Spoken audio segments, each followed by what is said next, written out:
দর্শক, channel I উত্তর আমেরিকার নিয়মিত আয়োজন American law and immigration with attorney Moin Chowdhury. বরাবরের মতো পুরো অনুষ্ঠান জুড়ে আপনাদের সাথে আছি নিউ ইয়র্ক স্টুডিও থেকে আমি রিজওয়ানা এলভিস, এবং আমাদের সাথে যিনি আছেন তিনি হচ্ছেন আমেরিকান ইন্টারন্যাশনাল বার অ্যাসোসিয়েশনের ডাইরেক্টর অ্যাটর্নি মঈন চৌধুরী।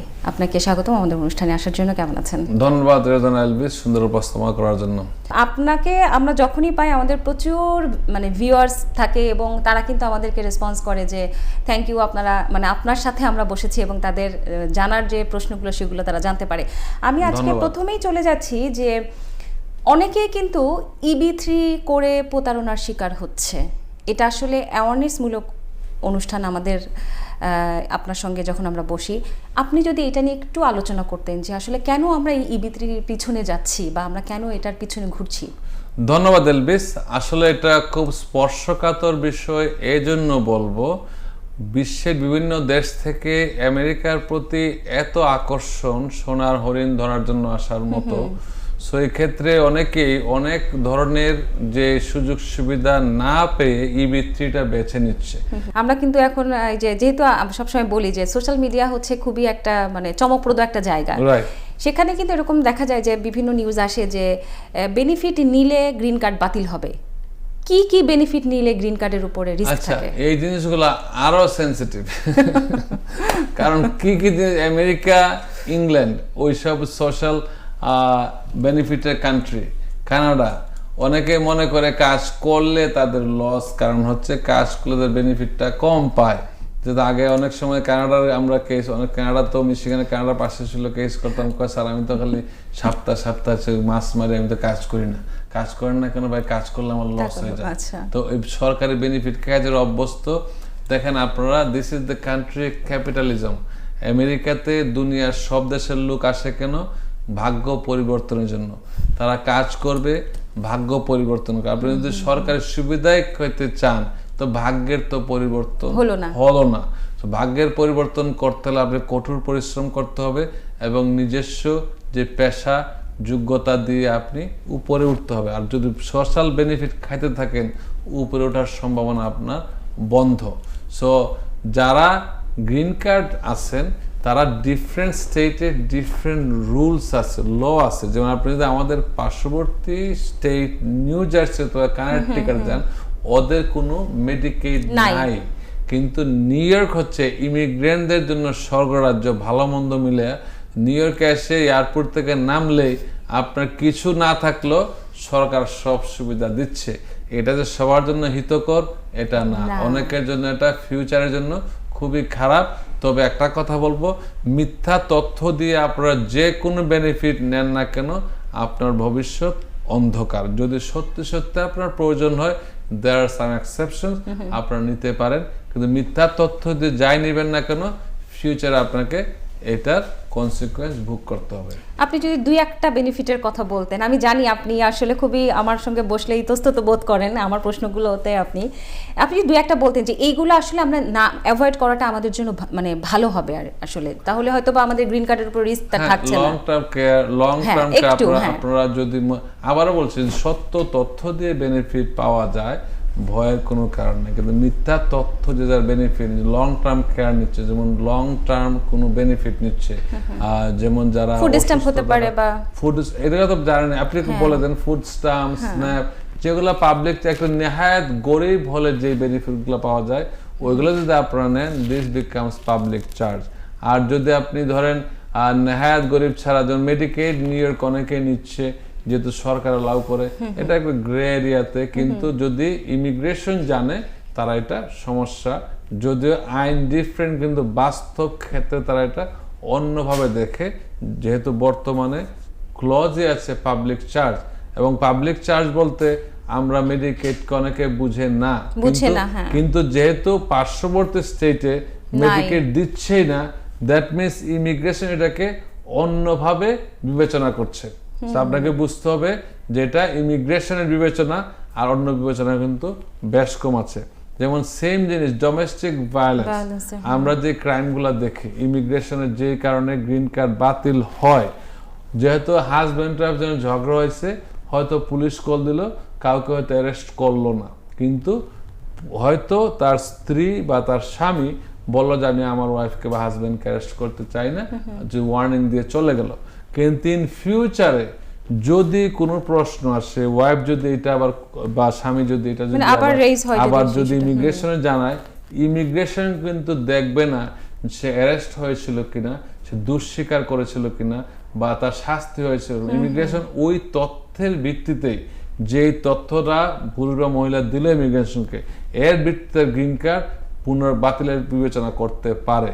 এক্ষেত্রে আপনার সতর্কতা, আমরা প্রচুর কেস পাই যারা হাজব্যান্ড ওয়াইফ এখানে আসছে, একজন আরেকজনকে অ্যাপ্লাই করে নিয়ে আসছে, গ্রিন কার্ড দিয়েছে, তারপরে দেখা গেল যে তারা এখন আর বনিবানা নাই, একজন আরেকজনকে বের করে দিতে চাচ্ছে। হ্যাঁ, যদি কেউ গ্রিন কার্ডের উদ্দেশ্যে বিয়ে করে এই দেশে এসে থাকে, অবশ্যই তার যেই পক্ষ তাকে নিয়ে আসছে তার অধিকার আছে এই তথ্য জানানো। This is call marriage fraud. এটা কিন্তু এখন প্রচুর হচ্ছে। ম্যারেজ ফ্রড মানে হচ্ছে তার উদ্দেশ্যই হচ্ছে গ্রিন কার্ডের জন্য বিয়ে। বিয়েটা আসলে সে বিয়ে হয়েছে সংসার করার জন্য না, কিন্তু তার উদ্দেশ্য ছিল green card. That is called marriage fraud. যদি এটা বুঝতে পারে এবং শর্ট টাইম হয়, ইমিগ্রেশন ধন বিবেচনা করে, তার ফিউচার প্রবলেম হয়। আপনি যে প্রসঙ্গটার কথা বলছিলেন, অনেকে আছে বিয়ে করে হয়তো 1 বছর ছিল বা 1.5 বছর ছিল, হয়তো দেশে ব্যাক করেছে এবং হাজব্যান্ড বা ওয়াইফ যে কোনো একজন বুঝেছে যে সামথিং রং, সে তার পাসপোর্ট বা গ্রিন কার্ড নিয়ে এসে চলে এসেছে, কিন্তু ওয়াইফ এখন আসতে পারছে না বা হাজব্যান্ড আসতে পারছে না, তাদের ক্ষেত্রে কিভাবে আসলে? ধন্যবাদ। আইন কিন্তু দুই পক্ষের জন্যই সমান। আইন হচ্ছে ভিকটিমের পক্ষে। যেই পরিস্থিতিতে ভিকটিম মানে যার উপরে যে অত্যাচারিত, তার জন্যই কিন্তু আইন। আর আপনি যেই পক্ষই হন না কেন, আপনি যদি অত্যাচারিত হয়ে থাকেন, আপনার পক্ষে আমরা যে কোনো অবস্থায় যে কোনোভাবে আইনি লড়াই চালিয়ে যেতে পারবো। তারা আসলে মানে বাংলাদেশে যারা আছে তারা কিভাবে এখন আমেরিকাতে ব্যাক করবে? অবশ্যই ব্যাক করতে পারবে। তাদের জন্য আপনার আসলে যদি এরকম কিছু হয়ে থাকে যে আপনার স্বামী বা স্ত্রী আপনাকে আমেরিকা আনার পরে আবার স্বেচ্ছায় সজ্ঞানে বাংলাদেশে নির্বাসনে দিয়ে এসেছে এবং আপনার কাছে কোনো পাসপোর্ট ছাড়া কিছুই নাই, পাসপোর্ট নাই, টিকিট নাই, এই ক্ষেত্রে আমরা আপনাকে হেল্প করতে পারি। শুধু টিকিট আপনি কবে গেছেন যদি মনে থাকে, I can bring it in this country, তখন ইউএস এমবাসি আপনাদেরকে হেল্প করে। বললাম না, আইনটা সবসময় অত্যাচারিত যে তার পক্ষে। আমরা তাকে যদি সঠিক বলে থাকেন, I can help them, any lawyer can help them properly, আইনের মাধ্যমে। এখানে যে আমি আপনাকে ফেভার করছি না, you provide us all the documents, American embassy will help them. আবার একটু অন্য প্রসঙ্গে যায়, সেটা হচ্ছে যারা স্টুডেন্ট ভিসায় আসছে, আগে তো ডিপেন্ডেন্ট সহই চলে আসতো, খুব ইজি ছিল। রিসেন্ট মানে আমরা দেখেছি যে হয়তো 6 মাস আগেও কিন্তু একটু কমপ্লিকেটেড ছিল। এই মুহূর্তে আসলে F4 সেটার কি অবস্থা? F4 বলতে আপনার স্টুডেন্টদের F2 হ্যাঁ। ধন্যবাদ। আসলে আমেরিকান সরকার, বর্তমান যে সরকার, সেই সরকার চায় যে বৈধভাবে সবাই আসুক, বৈধভাবে থাকুক, আমেরিকার ইকোনমির বার্ডেন না হোক, পাবলিক চার্জ না হোক। যদি সরকার মনে করে যে তার স্পাউস বা ডিপেন্ডেন্টরা সরকারের বার্ডেন হবে না, অথবা যে স্টুডেন্ট এখানে আসছে সেইখানে স্থায়ীভাবে থাকার চেষ্টা করবে না, অবশ্যই সবাই স্থায়ী হয়ে যায় সত্য, কিন্তু যে কোয়ালিটি অনুযায়ী পাল্লাতে হবে, কিন্তু অবৈধভাবে স্থায়ী হবে না এটা ভাবলে তাকে ভিসা দিচ্ছে, ভিসা দিচ্ছে। ধরেন ডিপেন্ডেন্ট আসার পরে তাদের হয়তো বেবি হলো, বেবি আমেরিকান সিটিজেন, যদি আমেরিকায় বর্তমান আইন অনুযায়ী স্টিল এক্সিস্ট এই আইনটা, যদি এখনো কেউ আমেরিকায় আসার পরে আমেরিকায় থাকা অবস্থায় আমেরিকার কোনো ভূখণ্ডে যদি তার সন্তান প্রসব করে, তাহলে এই সন্তানটা আমেরিকার জন্মসূত্রে নাগরিকত্ব পাবে। হ্যালো, এটা কি অ্যাটর্নি মঈন চৌধুরীর নাম্বার? জি বলছি, আমি অ্যাটর্নি মঈন চৌধুরী। দীর্ঘ 15 বছর যাবৎ আমেরিকাতে দুর্ঘটনায় আহতদের জন্য মিলিয়ন ডলার আদায় করে দিয়েছি। আপনাদের গাড়ি দুর্ঘটনা, কনস্ট্রাকশন কাজের দুর্ঘটনা, হাসপাতালে ভুল চিকিৎসা সহ যে কোনো দুর্ঘটনায় সর্বোচ্চ ক্ষতিপূরণ আদায় বিনামূল্যে আমাদের অভিজ্ঞ অ্যাটর্নিদের পরামর্শ নিন। New York, new jersey, Connecticut, Pennsylvania, Michigan সহ বিভিন্ন স্টেটে লাইসেন্সধারী অভিজ্ঞ সহযোগী অ্যাটর্নিরা আপনাদের সেবায় নিয়োজিত। কল 1866 মঈন ল, সেল 917-282-9256। হ্যালো, হ্যালো, এটা কি অ্যাটর্নি মঈন চৌধুরীর নাম্বার? জি বলছি। আমি অ্যাটর্নি মঈন চৌধুরী। দীর্ঘ 15 বছর যাবৎ আমেরিকাতে দুর্ঘটনায় আহতদের জন্য মিলিয়ন মিলিয়ন ডলার আদায় করে দিয়েছি।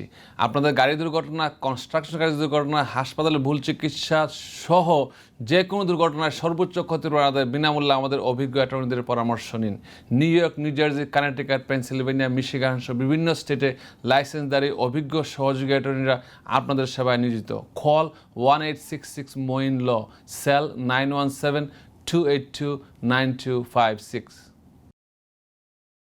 অনেকে মনে করে এই আইনটা হয়তো বাতিল হয়ে গেছে। না, এই আইনটা এখনো বলবৎ। ইউএস সুপ্রিম কোর্ট যখন ডিসাইড করবে তখন এটা চূড়ান্ত কার্যকর আকার রূপ নেবে। এখনো এটা পক্ষে বিপক্ষে আমরা বুঝতে পারছি না, কারণ এটা সংবিধান এখানে জড়িত এবং supreme court is the holder of the constitution. The supreme court of the United states সর্বোচ্চ আদালত। এখানে 9 জন জাস্টিস, এর মধ্যে 5 জন জাস্টিসে যদি এক পক্ষে রায় দেয়, ওই রায়টাই তখন কার্যকর হবে। এবং আপনারা জানা থাকা ভালো যে রায়টাই হবে রিট্রোঅ্যাক্টিভলি হবে না, এটা হবে ফিউচারের জন্য। আপনারা যারা জন্মগ্রহণ করেছে বা করবে ওই রায় আসার আগে পক্ষে বিপক্ষে তারা আপনারা নাগরিকত্ব পেয়ে যাবেন। এখানে ভয়ের কোনো কারণ নাই। এবং নাগরিক যারা হবে তারা 21 বছর বয়স হলে তাদের মা বাবার জন্য বিশ্বের যে দেশে থাকুক না কেন অ্যাপ্লাই করতে হবে। একটু আবার চলে যায়, যেহেতু আমাদের প্রচুর প্রশ্ন আসে যে ট্যুরিস্ট ভিসায় আসছে, এসে EB1, EB2 আর এখানে থেকে EB3, সেটা আসলে করতে পারবে কিনা? হ্যাঁ, ট্যুরিস্ট ভিসা আছে যদি আপনার 6 মাস মেয়াদ থাকে, ডিউরেশন অফ স্টে, তখন কিন্তু আপনি চাইলে এই স্বল্প সময়ে 3 মাস পরে আমরা অ্যাডজাস্টমেন্ট অফ স্ট্যাটাস অ্যাপ্লাই করতে পারি EB1, EB2, NIW তে।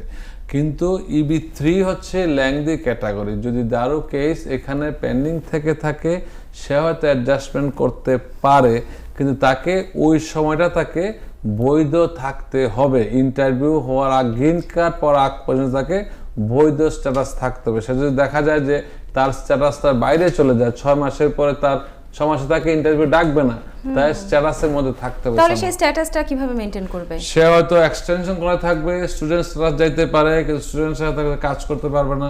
অনেক রেস্ট্রিকশন, অনেক কিছু আছে। আসলে কি টিভিতে বললে অনেক বিভ্রান্ত বোধ করে মানুষজন এবং বুঝবেও না। সঠিকভাবে যেহেতু বলা যাচ্ছে না, সঠিকভাবে বলতে পারছি না আমি, সেই বলাটা অনেকে ভুল বুঝবে। তাকে একটা কথাই, তাকে স্ট্যাটাসের মধ্যে থাকতে হবে। একদিনে তাকে স্ট্যাটাস বিহীন হওয়া যাবে না। আমাদের একজন দর্শকের প্রশ্ন ছিল যে হচ্ছে বাংলাদেশ থেকে EB3 করেছে এবং পরবর্তীতে সে ট্যুরিস্ট ভিসায় মানে B1, B2 তে আমেরিকাতে আসার পরে সে এখন চিন্তা করছে যেহেতু আমি একটা ফাইল প্রসেসিং আমার অনগোয়িং আছে, সো আমি এখানে কন্টিনিউ করব। আমি যদিও আপনি বারবার বলছেন যে স্ট্যাটাসটা মেইনটেইন করতে হবে, কিন্তু আসলে সেটা তো ইন্টারভিউর উপর ডিপেন্ড করছে। সেটা যদি লং টাইম করে, তার যদি এখানে এই যে ফাইল করেছিল ভিসা নাম্বার যদি I-140 অ্যাপ্রুভ হওয়ার পরে তার ভিসা নাম্বার যদি অ্যাভেলেবল হয় বুলেটিন অনুযায়ী, এবং সে যদি ওই সময় পর্যন্ত বৈধভাবে থাকে, আনডকুমেন্টেড না হয়, তার যদি স্ট্যাটাস এক্সপায়ার না হয়, স্ট্যাটাস ধরে রাখতে পারে ইন্টারভিউর আগ পর্যন্ত, গ্রিন কার্ড পাওয়ার আগ পর্যন্ত তাকে স্ট্যাটাসটা ধরে রাখতে হবে। আদারওয়াইজ তাকে EB3 বাতিল, EB3 অ্যাডজাস্ট করা যাবে না তার। আদারওয়াইজ তার EB3 অ্যাডজাস্ট করা যাবে না। আমি আপনাকে অনুরোধ করব আসলে এই যে বিষয়টা আপনি আমাকে বললেন, এটা যদি আরেকটু মানে ডিটেইলে আমাদের দর্শকদের, কারণ অনেকে আসলে বিভ্রান্তের মধ্যে থাকে।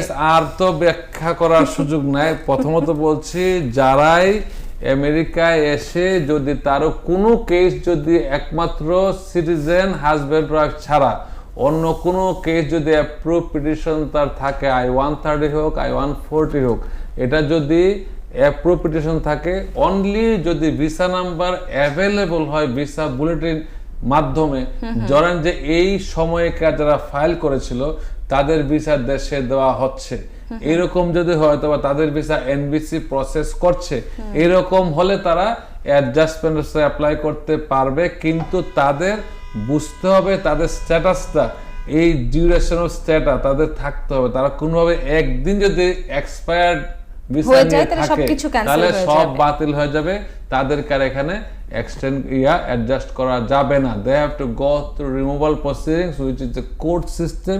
কোর্ট সিস্টেমে যাদেরও অনেক সময় ক্ষমতা থাকে না ওয়েবার অ্যাপ্লাই করতে হয়। আচ্ছা, আমি এবারে আবার একটু Clear? অন্য প্রসঙ্গে যাই। সেটা হচ্ছে যারা আসলো F1 করলো, ধরেন ট্যুরিস্ট ভিসায় আসছে, F1 ক্যাটাগরিতে স্ট্যাটাস ঠিক রাখার জন্য চলে গেল।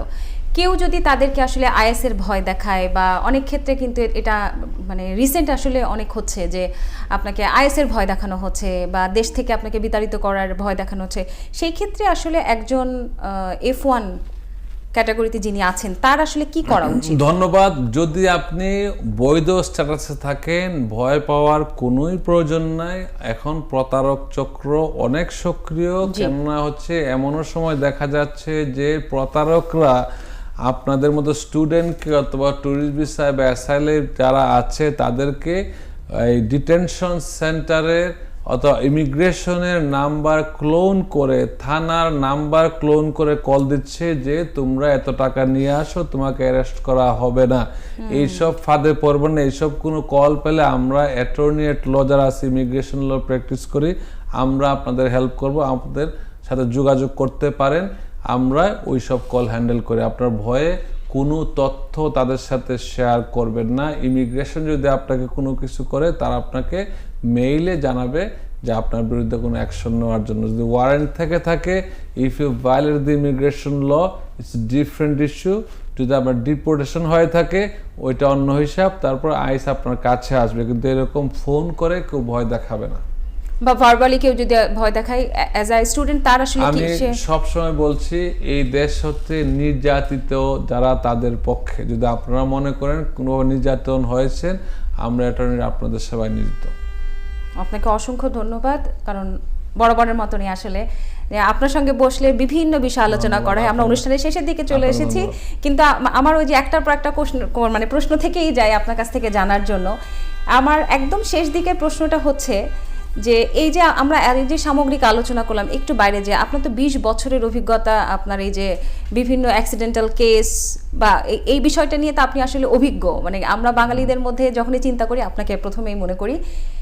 এইটা নিয়ে যদি আপনি জাস্ট আমাদের শেষের দিকে যদি একটু ধন্যবাদ। আলোচনা করতেন। যদি কেউ এই দেশে হচ্ছে ল অফ টর্টস, মানে আপনার ক্ষতিপূরণের কম্পেনসেশন পাওয়া যাইতেছে। যদি অন্য কারো অবহেলার কারণে আপনি গাড়ি দুর্ঘটনা, কনস্ট্রাকশন কাজ দুর্ঘটনা, হাসপাতালের ভুল চিকিৎসা, কোনো সাইড ওয়াকে পড়ে যান, কোনো ফ্র্যাকচার হয় অথবা হসপিটালে যান, আপনি কিন্তু এন্টাইটেল ক্ষতিপূরণ পাওয়ার জন্য, রিগার্ডলেস অফ ইমিগ্রেশন স্ট্যাটাস। যদি আপনার স্ট্যাটাস নাও থাকে, আমরা আপনাকে হেল্প করে থাকি। আমরা অতীতে মিলিয়নস অফ ডলার ক্ষতিপূরণ আদায় করে দিচ্ছি। বিভিন্ন স্টেটে আমাদের অ্যাসোসিয়েটেড ল ফার্ম আছে যারা দক্ষ, অভিজ্ঞ, এবং আমরা ক্লায়েন্টদের জন্য মিলিয়নস ডলার বললে ভুল হবে, অনেক কয়েকশো মিলিয়ন এই পর্যন্ত আদায় করেছি। রিসেন্টলি আমরা বাফালোতে একটা কেস করেছি, $2.65 মিলিয়ন। এটা শুনলে অনেকে অবাক হয়, কিন্তু বাস্তব ক্ষেত্রে এটাই কেসের ধরন অনুযায়ী you can get more compensation. সবাই ভালো থাকবেন, এবং আমরা আপনাদের সবাই ধন্যবাদ এলভিসকে সুন্দর করে আপনাকে অসংখ্য ধন্যবাদ এবং এত সময় ধরে আমাদের সঙ্গে থাকার জন্য। দর্শক, এই ছিল আজকের মতো। পরবর্তীতে দেখা হবে নতুন কোনো ইস্যু নিয়ে। সেই পর্যন্ত ভালো থাকুন, সুস্থ থাকুন, দেখতে থাকুন চ্যানেলের সকল আয়োজন।